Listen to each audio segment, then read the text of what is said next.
तो जन्माष्टमी के शुभका विशेष। इनफैक्ट दोनों पैनल मेंबर्स आस्था जी और पार्थिव को भी मैं विश करना चाहूंगा। मेरा जो पहला शेयर रहेगा वो ऑटो सेक्टर में दिग्गज शेयर है महिंद्रा एंड महिंद्रा। मैं समझता हूं कि देखिए बहुत समय के बाद कंसोलिडेशन से ये शेयर निकल चुका है। अभी ऑलरेडी जो स्कॉर्पियो एन इन्होंने लॉन्च किया है, यहाँ पे 1 लाख गाड़ियों की बुकिंग तो ऑलरेडी मिली है। मार्केट में ऐसा मानना है कि अगर 10 से 12% अगर कैंसिलेशन भी आती है तो भी इस कंपनी को काफी बड़ी मात्रा में रेवेन्यू विजिबिलिटी सिर्फ एक प्रोडक्ट से मिलेगा। कंपनी के पास करीबन 2,40,000 गाड़ियों की बुकिंग है, तो इसका मतलब है कि अगले 12 से 18 महीने के लिए कंपनी की रेवेन्यू विजिबिलिटी बहुत ही स्ट्रांग है। सबसे बड़ी बात, कमोडिटी प्राइसेस जो स्टील की कीमतें हैं वो ऊपरी लेवल से अभी 30-35% गिर चुकी है, तो इसका भी फायदा कंपनी को मिलेगा। और सबसे बड़ी बात, एसयूवी सेक्टर में एक बहुत बड़ी तेजी देखने को मिली। अभी जो ग्राहक अभी मार्केट में उतर रहे हैं वो ज्यादातर बड़ी गाड़ियों को खरीदने का एक विश रखते हैं, जो महिंद्रा को काफी बेनिफिट करना चाहिए।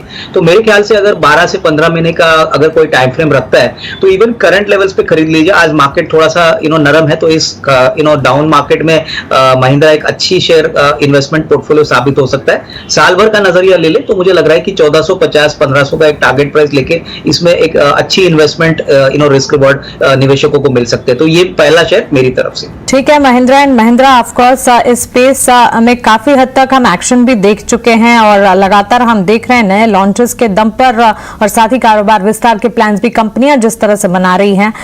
महिंद्रा एंड महिंद्रा का स्टॉक इस वक्त जिस तरह से अविनाश जी बता रहे हैं कि खरीदारी का माहौल बना तो है, क्योंकि बाजार ने एक लंबी तेजी पकड़ी थी और उसके बाद फाइनली जब यहाँ पर हम देख रहे हैं डिप या ब्रीदर मार्केट ले रहा है, तो फिर अच्छे जो स्टॉक्स हैं, स्क्रिप्ट्स हैं, उनमें निवेश का नजरिया आपको बना लेना चाहिए।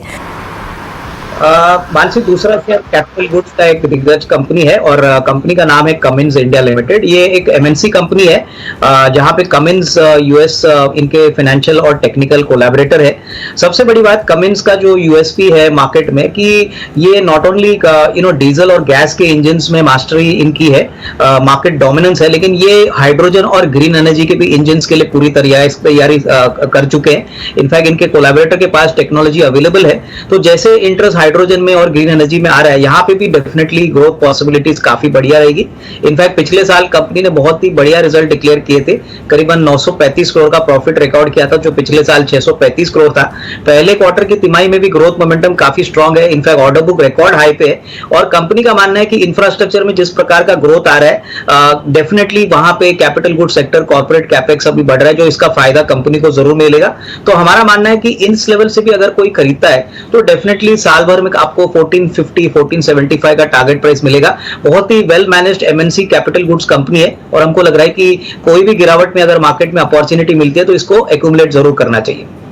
डीजल और गैस इंजन की सबसे बड़ी मैन्युफैक्चरर और यहाँ पर कैपिटल गुड्स स्पेस की अगर बात करें, लगातार ये फोकस में भी है, दिग्गजों के रडार पर भी और ब्रोकरेज रिपोर्ट्स भी कई सारी और थीम बेस्ड जहाँ सेक्टर्स की हम बात कर रहे हैं, जो कई सारे सेक्टर्स चले हैं, उसके सामने कैपिटल गुड्स स्पेस है जो कि लगातार फोकस में आ रहा है। इससे जुड़ी कंपनियों के नतीजे एक के बाद एक इतने दमदार नजर आ रहे हैं और इसके ठीक बाद भी अब यहाँ पर बाइंग की स्ट्रैटेजी या बाइंग की राय एक्सपर्ट्स की तरफ से आ रही है। तो क्लियरली यहाँ पर पॉजिटिव यहाँ पर आउटलुक और साथ ही फ्यूचर काफी पॉजिटिव नजर आ रहा है। लेकिन मानसी, जो तीसरा शेयर है वो लॉजिस्टिक्स स्पेस से है, क्योंकि हम मानते हैं कि देखिए इकोनॉमी में ग्रोथ आता है तो पहला सेक्टर जो बेनिफिट करता है वो लॉजिस्टिक होता है और इस सेगमेंट से हमको ऑल कार्गो लॉजिस्टिक्स स्टॉक पसंद है। इस कंपनी की अगर हम बात करें तो ये 3 मेजर सेगमेंट्स में काम करता है, जैसे मल्टी ट्रांसपोर्ट ऑपरेशंस, उसके बाद सीएफएस के बिजनेस में ये काफी बड़े नंबर 1 प्लेयर है और अभी इन्होंने रिसेंटली गट्टी को भी खरीदा है, तो गट्टी के भी ऑपरेशंस जो है रिटेल ई कॉमर्स का बिजनेस भी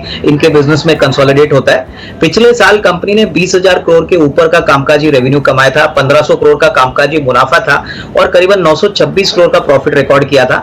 ये रिकॉर्ड हाई था और ये जो मोमेंटम है ये इन्होंने पहले क्वार्टर FY23 में भी रिकॉर्ड किया है। करीबन 280 करोड़ का प्रॉफिट पहले तिमाही में आया है। मैनेजमेंट की कमेंट्री बहुत ही बढ़िया है और काफी चैलेंजिंग हेडविंड्स होने के बावजूद इन्होंने एशिया में, यूरोप में एज वेल एज इंडिया में अपने ऑपरेशंस को वॉल्यूम ग्रोथ काफी सिग्निफिकेंटली बढ़ाया है। हमारा मानना है कि आने वाला साल साल दैट इज FY23 और भी अच्छा रहेगा। काफी अच्छी तरह से ग्रोथ मोमेंटम ऑलरेडी रिकॉर्डेड हो चुका है, लेकिन हमारा मानना है कि अभी भी वैल्यूएशन सस्ते हैं। इस साल हमको लग रहा है कि करीबन 41-42 रुपीस की अर्निंग्स आएगी, उसके हिसाब से अभी भी शेयर काफी अंडरवैल्यूड है। और एक बात जो इंपॉर्टेंट है इस शेयर के बारे में कि ये एक स्पेशल सिचुएशन स्टॉक भी है। इसके एक साल के बाद करीबन नेक्स्ट अप्रैल में ये कंपनी 3 हिस्सों में बटेगी। एक कंपनी में CFS आएगा, एक कंपनी में मल्टी ट्रांसपोर्ट ऑपरेशंस आएंगे और तीसरी कंपनी में इनके लॉजिस्टिक्स रियल एस्टेट एसेट्स आएंगे। तो शेयर होल्डर्स के लिए 3 अलग कंपनी पे शेयर मिलेंगे, तो वैल्यू अनलॉकिंग वहां से भी आने की उम्मीद है। तो ये मुझे लग रहा है कि साल भर में कोई अगर होल्ड करता है तो कम से कम 420-425 का टारगेट प्राइस पॉसिबल है। बिल्कुल, अल्कार्गो लॉजिस्टिक्स स्पेस पर फोकस है और अविनाश जी ने बढ़िया स्टॉक